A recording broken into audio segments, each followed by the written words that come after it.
Hey, Sean here from SpeedCubeReview.com.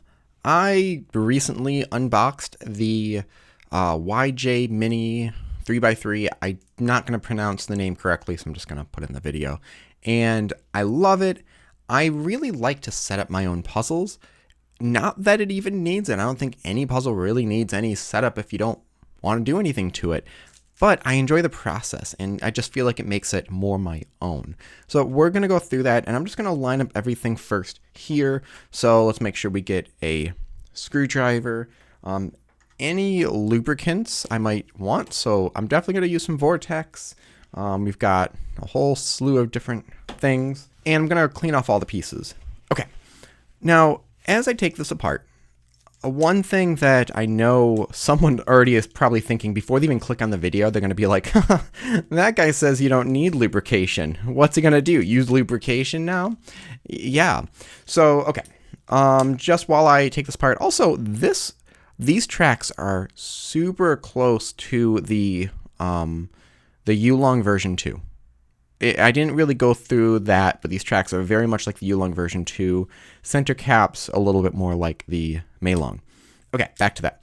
So my comment when people ask me about, what lubrication? I don't have lubrication. I need lubrication. What should I use? And my response is always, you don't need it. If you don't have it, don't worry about it. Don't try to use random kitchen, oils and stuff like that. You're probably going to damage the puzzle. The reason why I say you don't need lubrication is because if you had a completely dry puzzle, which I'm going to completely wipe all of this off, and you use your puzzle for 10,000, 100,000 solves, it will not do any permanent damage to the puzzle. And the only downfall you might have is that it might actually be too fast. Lubrication often is used to slow down a puzzle. I seen, a post, someone got kind of really upset because they wanted me to say there's lubrication, that you need it. And one person was like, he just wrote the word friction. That's all you need. That's why you need it. But the amount of friction is not going to permanently damage the puzzle. Now, if I used my 3D printed puzzle, which is it around here? It's somewhere. I actually think I put it on my shelf already. Yeah. That one's going to be really scratchy. That PLA plastic's not great, but this ABS and sometimes nylon, no, it's going to be fine. It's going to be great. So yeah, you don't need it. It's not going to permanently damage the puzzle if you don't use lubrication. And you might permanently damage your puzzle if you try using Vaseline or kitchen oil, things like that. So that comes to the next thing. What's the point of lubrication? Why would you use it then? And it's to make the puzzle feel however you want. So if you feel like it's too fast, you could add some lubrication to slow it down.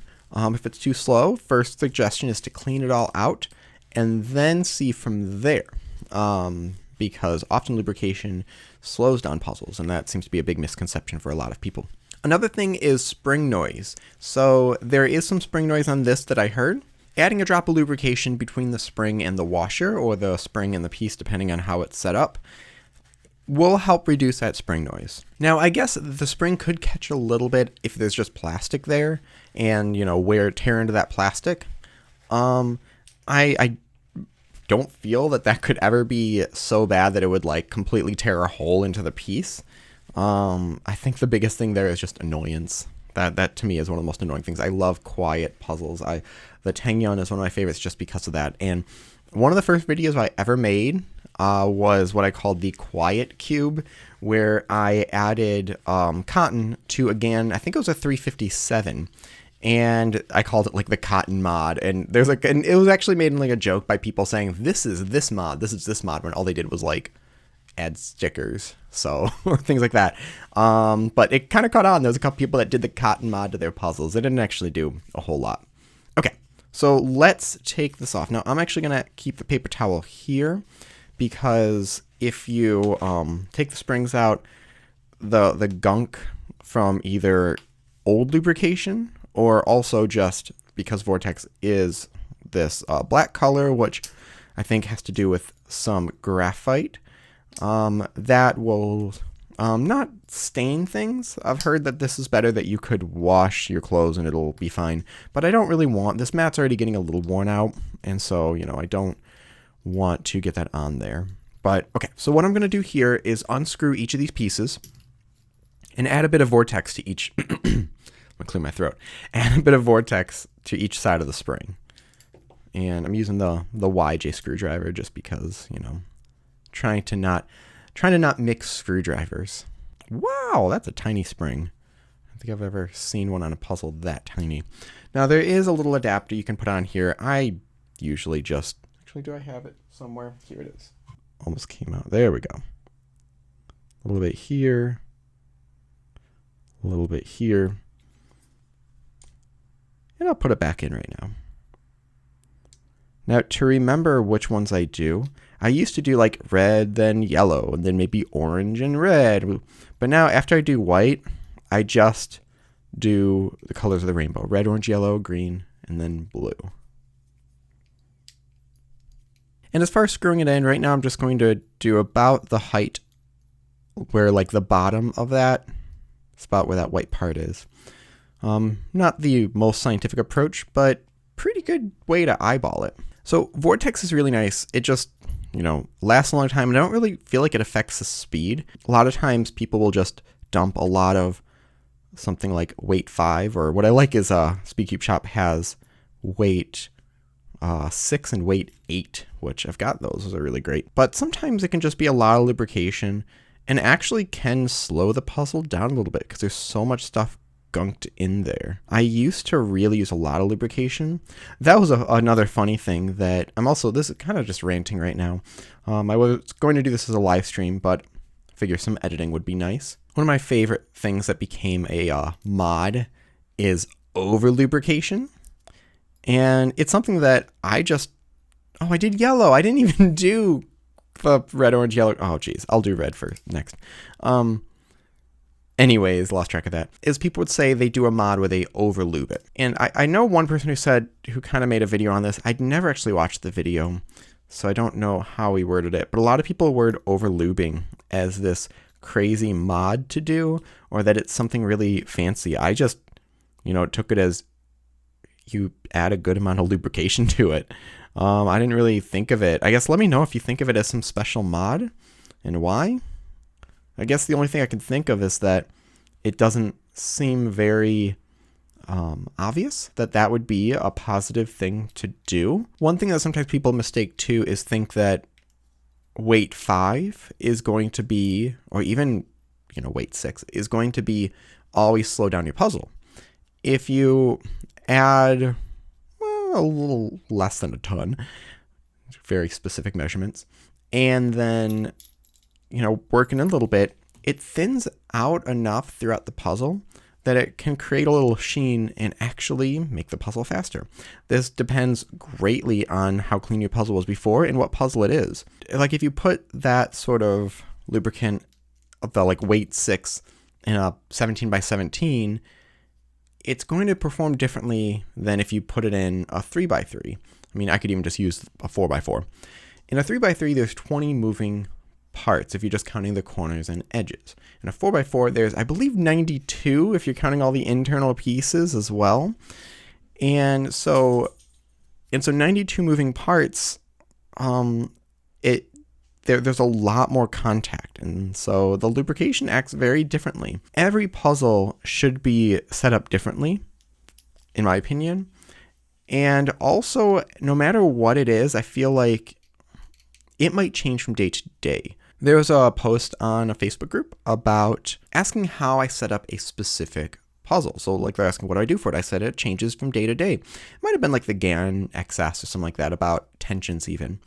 And someone commented, asked, wouldn't that harm your ability to solve it? Because every day is very different. And I kind of worded it as it's helpful because it can add that similarity. And what I mean by that is, depending on the temperature, the puzzle might feel slightly different.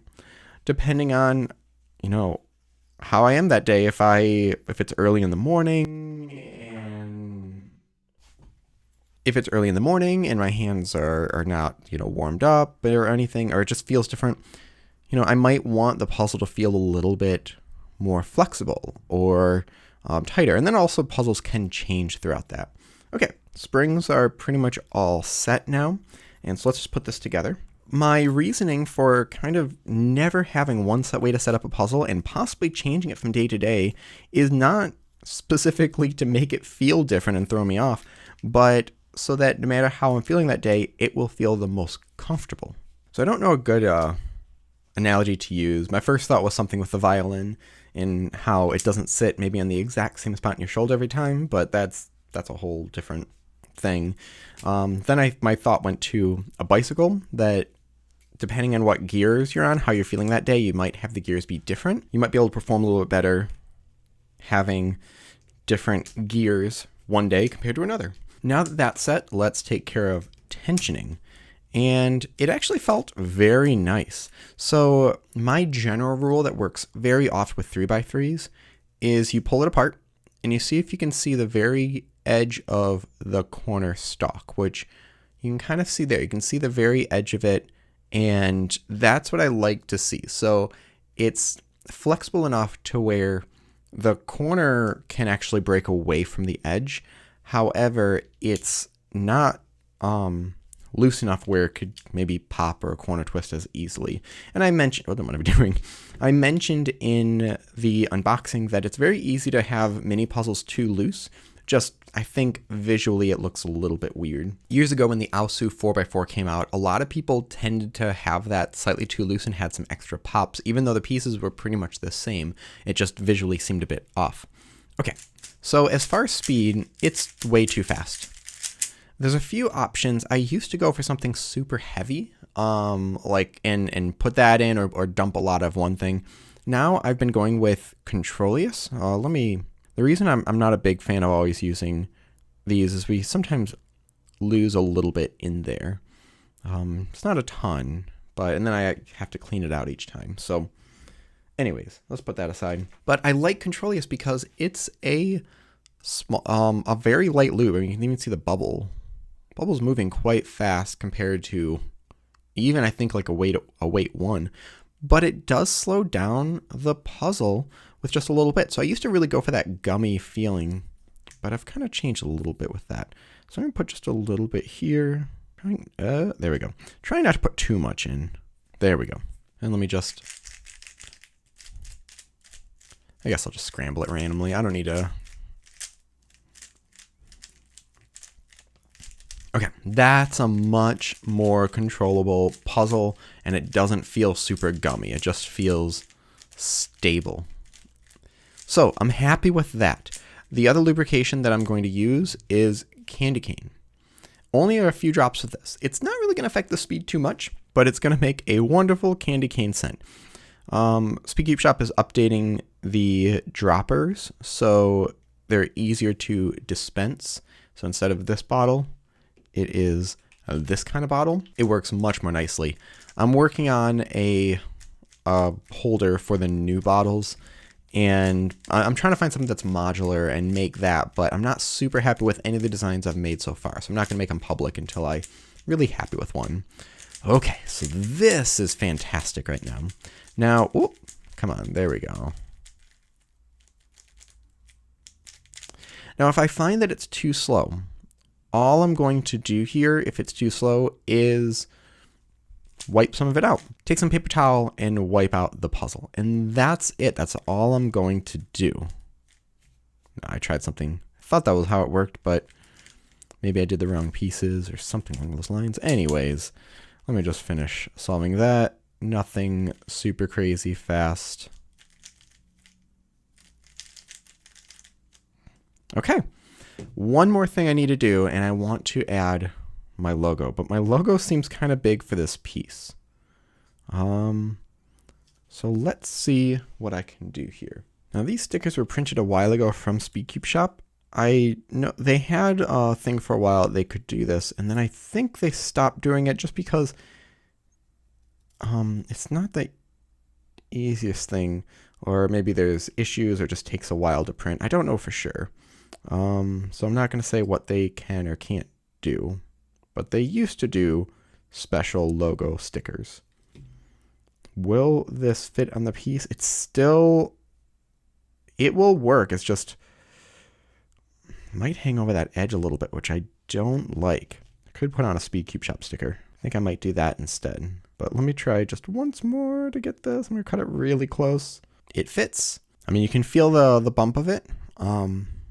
But I'll probably will, if I do a competition, I'll definitely have a SpeedCube Shop logo on here just because I did use the lubrication and they do sponsor me. So awesome. Yeah, it's a little slow right now. I'm going to do a few sols, break it in. If it is too slow after a while, I'll just wipe out some lubrication and that usually speeds it right back up.